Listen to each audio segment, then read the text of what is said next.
Sevdim seni mağduma, canan diye sevdim. Sevdim seni mağduma, canan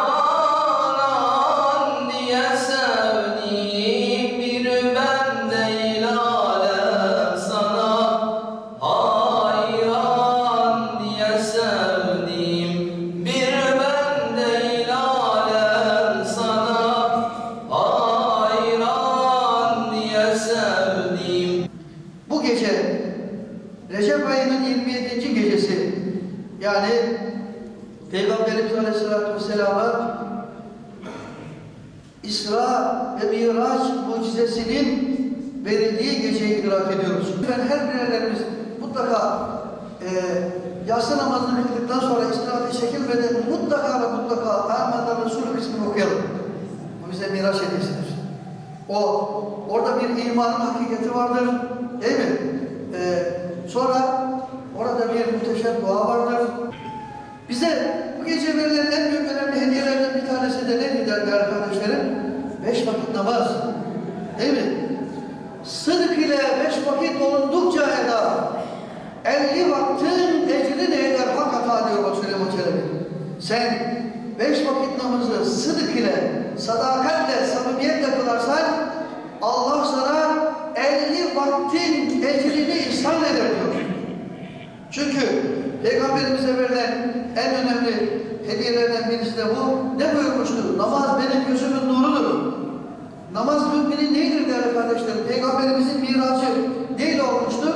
Allah'ın ona bahşettiği bu mucizeyle İsra ve Miraç mucizesi olmuştur. Müminin her bir Müslümanın bireysel miracı var mıdır? Vardır. Nedir o? 5 vakit namazdır. Onun için ne olur çocuklarımız namaz kılma yaşına çağına geldiği zaman onlara kıyamamazlık yapmayalım ne olur. Dünya işine giderken kıyıyorsunuz. Evet kıyıyoruz, kalk diyoruz, hadi yürü. Hadi şuraya git, buraya git. Namazda kıyamıyorum ya hocam be. Birazcık daha iyi versin ya. Ne oluyor peki? Bu ehleke bis salat demedi mi Cenab-ı Hak? Her gün Peygamberimiz Fatıma'nın kapısını çalardı. Namaza kalktınız mı derdi.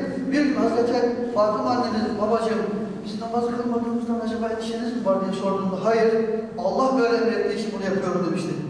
Öyleyse 6 yaşına geldiği zaman çocuklarınız onlara namaz kılmayı öğretin. İnşallah bu gecenin hürmetine Allah ülkemizin, milletimizin gücünü, kuvvetini, birliğini, kardeşliğini, muhabbetini daim eylesin.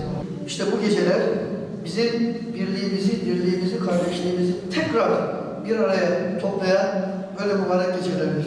Peygamberimizin bize getirdiği hediyelere gözümüz gibi sahip çıkabilmeyi, namazlarımızı 5 vakit olarak eksiksiz kılabilmeyi nasip eyle. Sana iyi bir kul, salih bir kul olabilmeyi nasip eyle. Kalan ömürlerimizi geçen ömrümüzden daha sağlıklı, afiyetli eyle ya Rabbi. Ülkemizi, milletimizi her türlü kötülüklerden, belalardan, musibetlerden, tefrikalardan, düşman, işgal ve istilalarından muhafaza eyle ya Rabbi.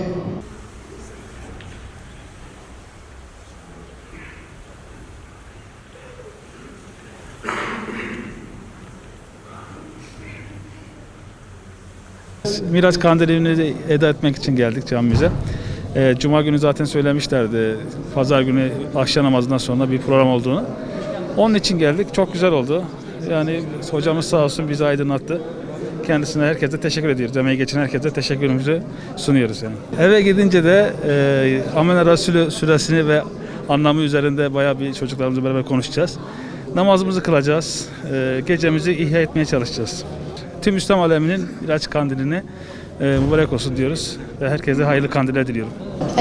Miraç kandilini kutladık, namazımızı kıldık, dualarımızı ettik. Başka ne söylemek istersin? Tüm İslam aleminin Miraç kandilini kutluyorum. Eve gittiğinde ne yapacaksın? Namazlarımızı kılacağız, dualarımızı edeceğiz. Bu gece mübarek bir gece. Tüm Müslümanlara hayırlı olsun inşallah.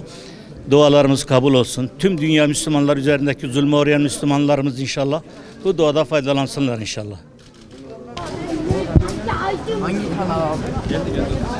Bu gece mübarek bir gece. Peygamber Efendimizin önce Mekke'den Mescid-i Aksa'ya, mübarek beldemiz olan Mescid-i Aksa'ya, oradan da Sidretül Münteha'ya, Allahu Teala'nın huzuruna gittiği bir gece. Biz de Peygamber Efendimizin sünnetini ihya etmek üzere, hem o mübarek beldelerimize verdiğimiz değeri göstermek üzere bugün camilerimizde toplandık. Mevlam birlik ve beraberliğimize bir vesile kılsın. Mevlam bütün günahlarımızı affetmiş bir şekilde inşallah evlerimize bizleri kavuştursun inşallah diyoruz. Camide malum bildiğimiz rutin ibadetlerimiz, namazımızı kıldık. Namazdan önce mevlid programımızı icra ettik. Asıl bizim için önemli olan bundan sonra ne yapacağımız. Bundan sonra evlerimize çekilip öncelikle yapmamız gereken iş bize Miraç'tan Peygamberimizin hediye getirdiği Amene Resulü'yü okumak, anlamı üzerinde tefekkür etmek ve bize Peygamberimizin yine Miraç'tan hediye olarak getirdiği namazımızı, namaz kılmayan kardeşlerimiz, kılmayanlarımız varsa tevbe istiğfar edip namaza başlamak, kılanlarımız varsa eksiklerimizi tamamlamak, yoksa da bol bol kaza namazı, nafile namazı kılmak, geçmişlerimize dua etmek, onlara bu gecede hediye göndermek olacaktır.